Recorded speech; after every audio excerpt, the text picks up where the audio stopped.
Today we're going to start a little bit different. We're going to start with a question. So I want you to think right now in real time the amount of money you're spending daily on advertising. Doesn't matter the platform, YouTube, Facebook, for your clients, for your brand, whatever. Like, think about the number, average, that you spend daily. Get the number? Now, I want you to multiply the number by 10. Got the number? Big number. Now you have to spend that tomorrow. From tomorrow on, you've got to spend that every single day for your clients. You've got to keep them happy. Or for your brand. And you take a massive risk and you spend 10 times more. The question is, do you think you would make it profitable? With the current strategy that you have right now, you could spend 10 times more and still keep it profitable. In my case, the answer was definitely not. This is March 2021, looking like a baby. And I was spending 2K a month, 3K a month for clients, pretty comfortable. And all of a sudden, I get this opportunity to manage another account that was spending 10K a day. It was kind of profitable, so we're doing great, spending 10K a day. So I'm this little guy, spend 2K a day. This brand comes, e-commerce, fashion, and they're like, from now on, take this ad account. Of course, I took the challenge. It's like fucking exciting. Let's go. But you have to sum it up with iOS 14. So it's like, now we're going to 5x what you're currently spending. You've got iOS 14, and this was kind of my reaction. What do I do? How do you manage that? So it was because the goal actually was to get that 10. The reason why I was hired is like, we want you to raise this from 10K daily to 20K. I'm like, okay, I'm spending 2K. You want me to get to 20 daily, profitable. Okay.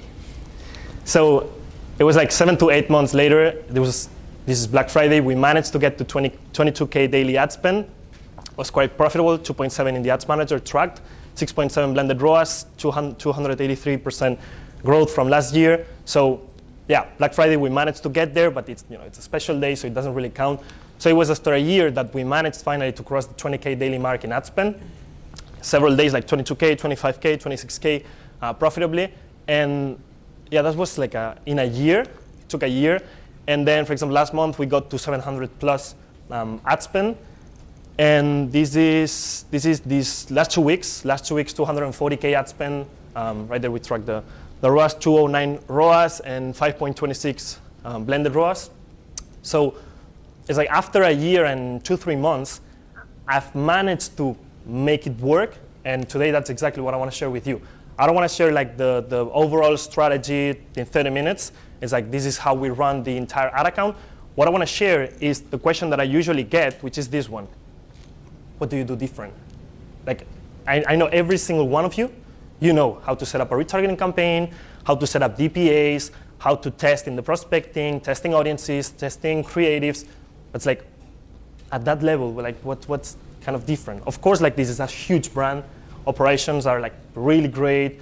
Instagram is big, blah, blah, blah. Yeah, but on the media buying side of things, when they want to go from 10K to 20K, what's like the little differences?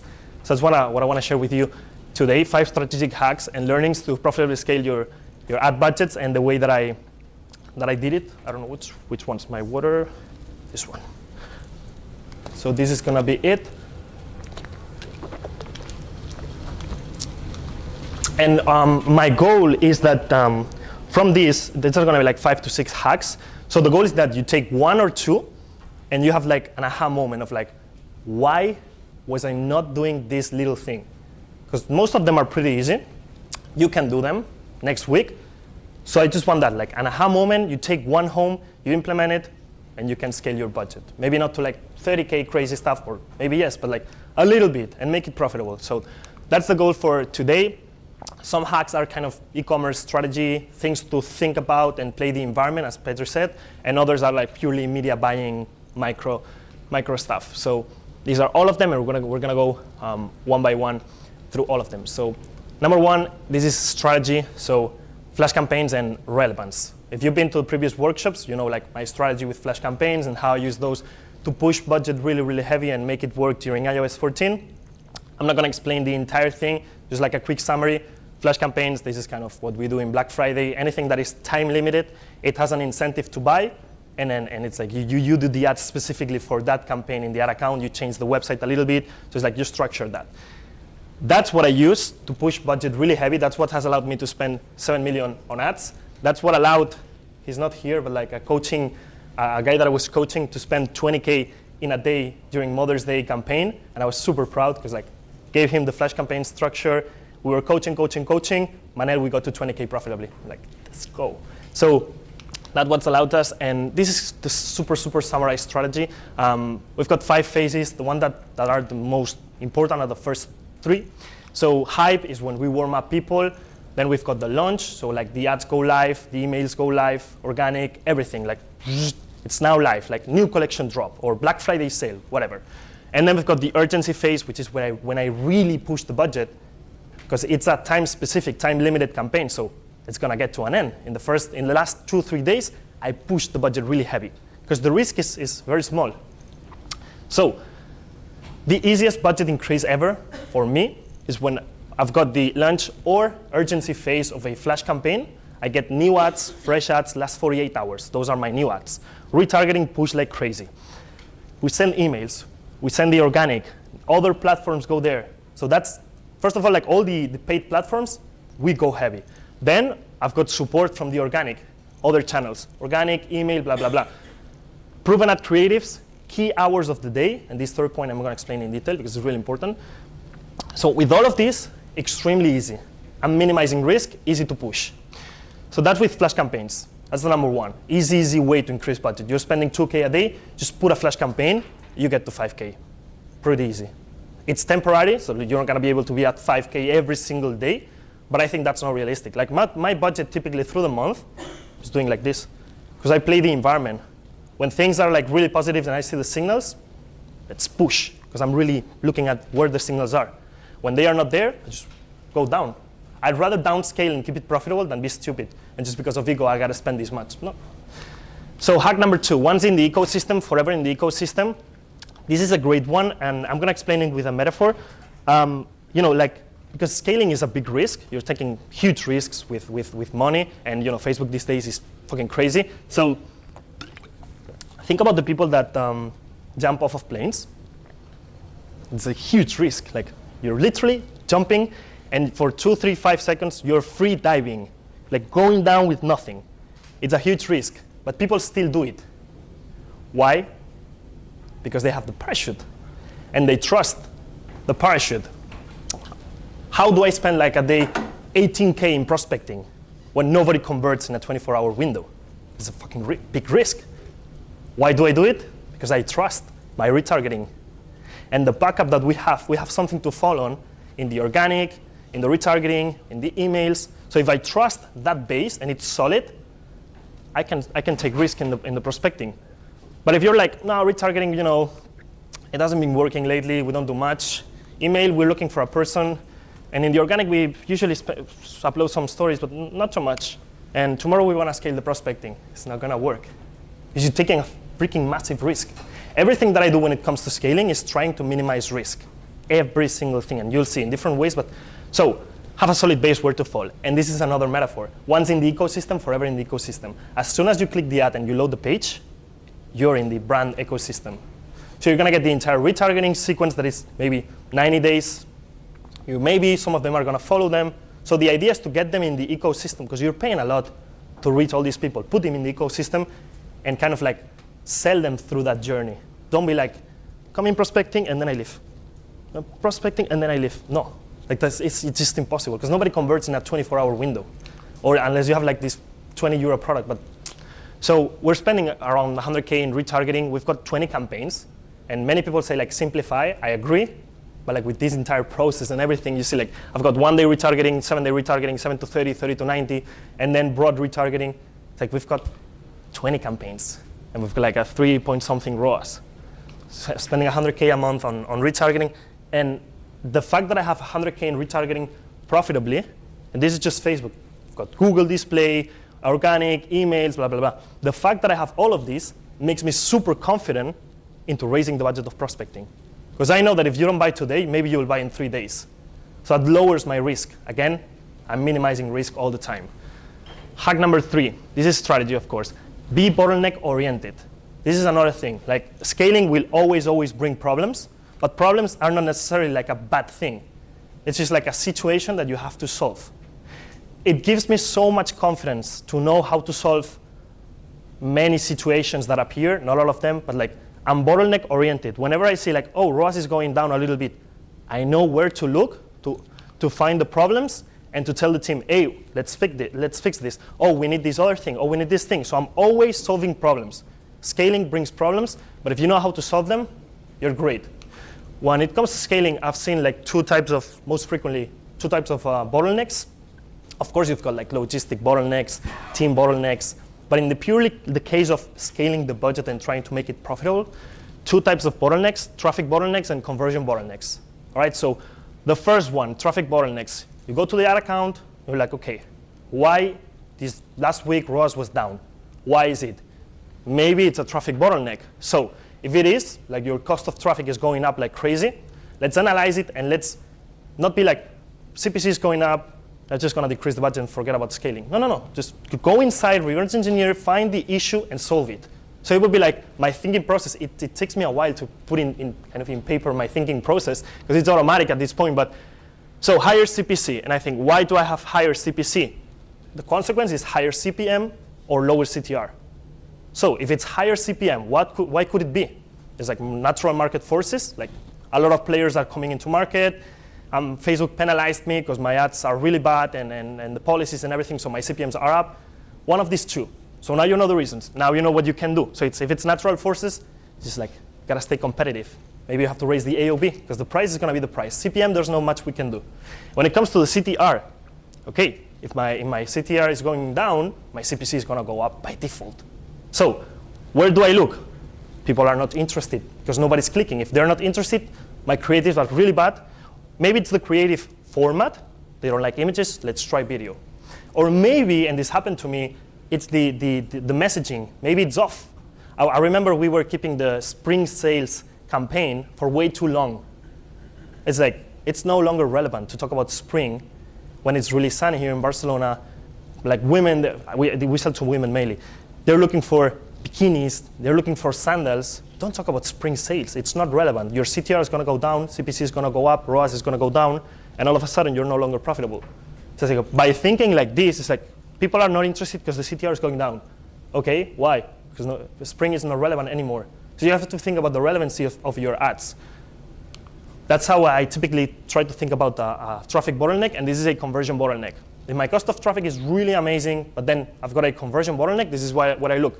So either conversion rate going down or AOB going down, one of the two. Why do I have a lower conversion rate? Two options when we're scaling. Number one, the traffic just cannot be absorbed. Typically, if we get 10K people daily in the website and we scale to 60,000 people, it's like by default, your conversion rate is going to go down because you cannot absorb the traffic so heavily.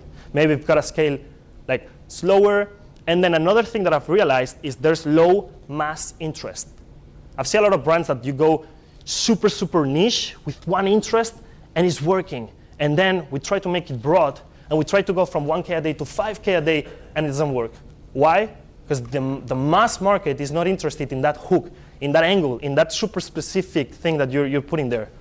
Just make it like broad, make it so that it's interesting for everybody.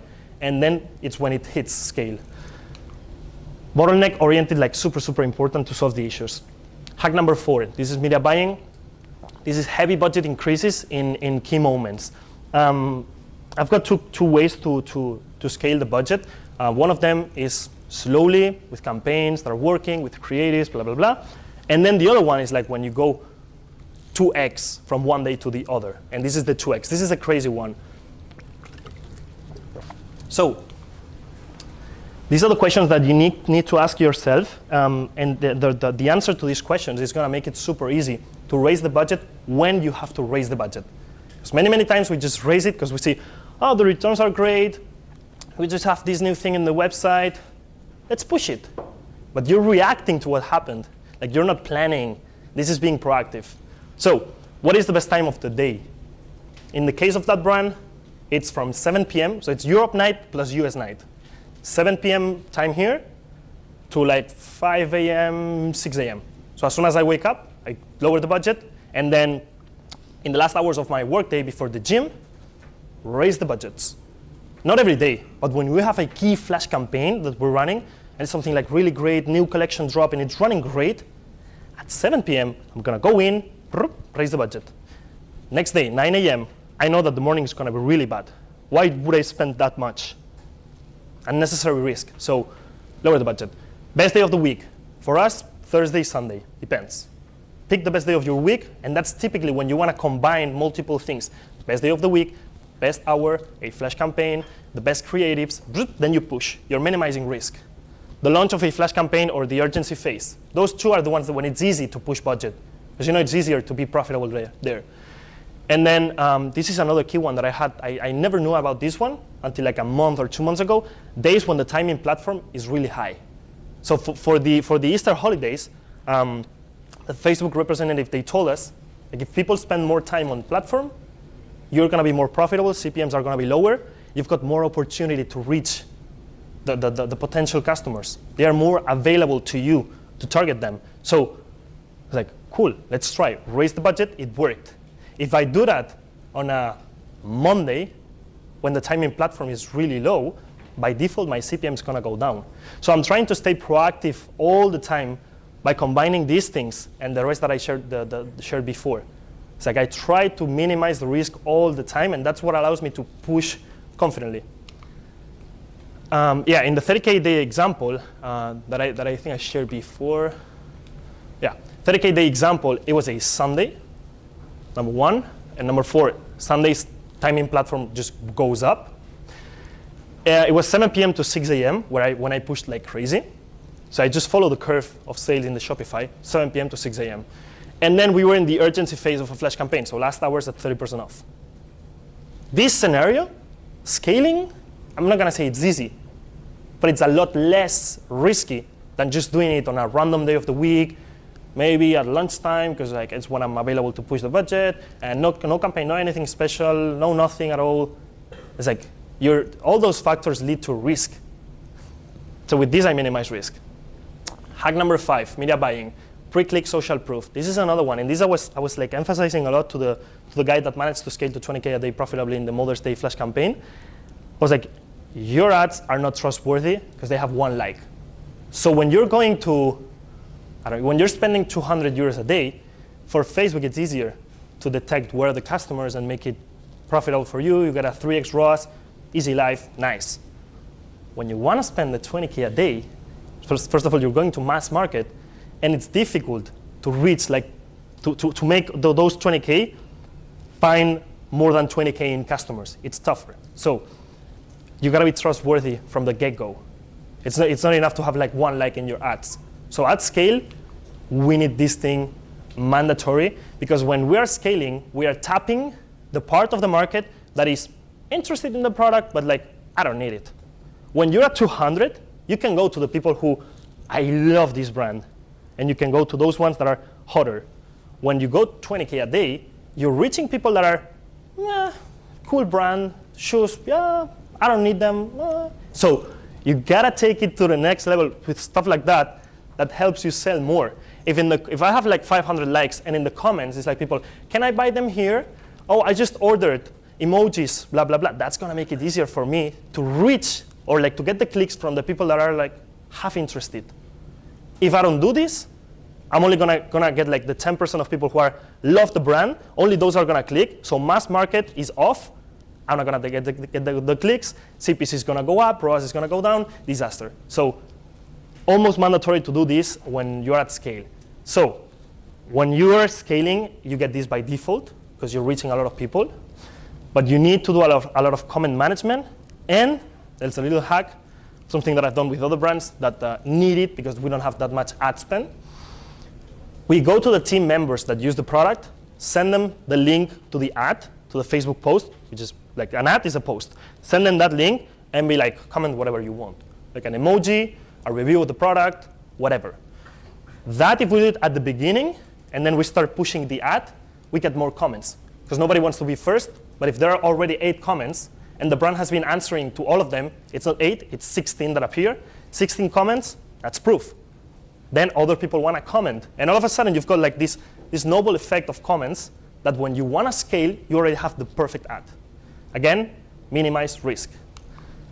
Another example here, we had like 1,600 likes, 300 comments, 259 shares, and everybody, all those comments, is like people engaging with one another. The brand was not even interacting with them. Mistake, but like whatever. Too many comments. A lot of comments, and all of those, one girl was like, I don't even use makeup, but like, I just love the collection, so I just got the big bundle. The amount of proof that creates is crazy. And it was working. In the US, we were getting like 200 purchases at a 19 CPA. Perfect. We couldn't spend more because like the collection had a specific number of units, and we had to change one of the messages in there. But fucking amazing. So it's like you either can get that by default, or you can be proactive and take the link to the post, send it to friends, team members, people who really use the product, and be like, hey, I need this favor. Please just leave a comment here, whatever you want to say, just emojis, or just talk about the product, whatever. Then the brand answers. Then all of a sudden, more people are commenting, and all of a sudden, you get like 30 comments. Then you've got the ad. Of course, it's got to be like a proven creative, something that works, something that you've tested. Yes, you get there. You spend 200 euros a day. You've got the perfect creative. Is it going to work at 2K a day? No. If you try to no, maybe yes, but like not for me at that scale from 200 to 2K in 3 days. For me, it breaks. So if we do this, we again minimize risk.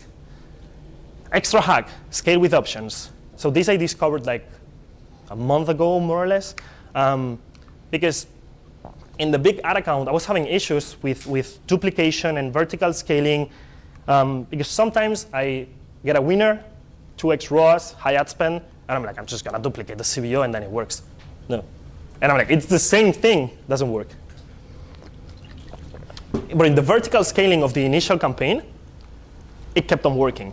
So I'm like, I'm duplicating one time, doesn't work. So this is what I came up with. We've got, does this work? Oh yeah, the one below is the original one. So we were doing like 206 ROAS, spending quite a lot, 400 a day, good. All Manel, what I would have done is like, I just duplicate it at 200 or maybe at 500, and then let's see if it works. Now what do I do to minimize risk? Duplicate 3 times. So the first thing that I'm doing is vertically scaling. This started at 300. 300, now I go to 400. Chilling, not crazy. Next thing that I do, scale. You see it right here. Scale, 600 daily. Next thing that I do, cost cap. I see it working in other campaigns in this account. Cost caps, we've got the right cap, the right number, because we've tested it already with other collections. So in here is like, OK, I'm going to scale also with cost caps. And then I'm going to scale also with broad retargeting. So this retargeting is not 30-day page view.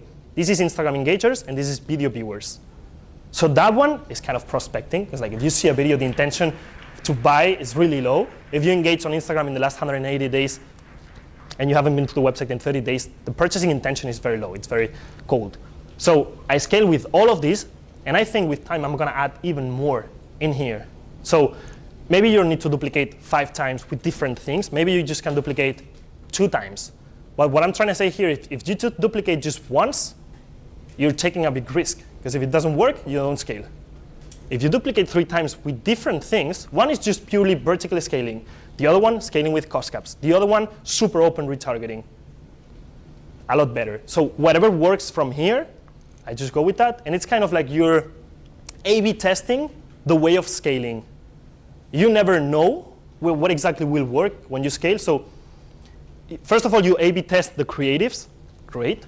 Second, A/B test the way you're going to scale that specific campaign, especially when you get a new account. You don't know like how am I going to scale this thing? Vertically, horizontally, with cost caps, with broad retargeting, I don't know. And there are more that I haven't discovered yet. But as you don't know, it's like A/B test your way to scaling will be the conclusion here. And that's everything. Thank you so much, and let's do a little bit of Q&A.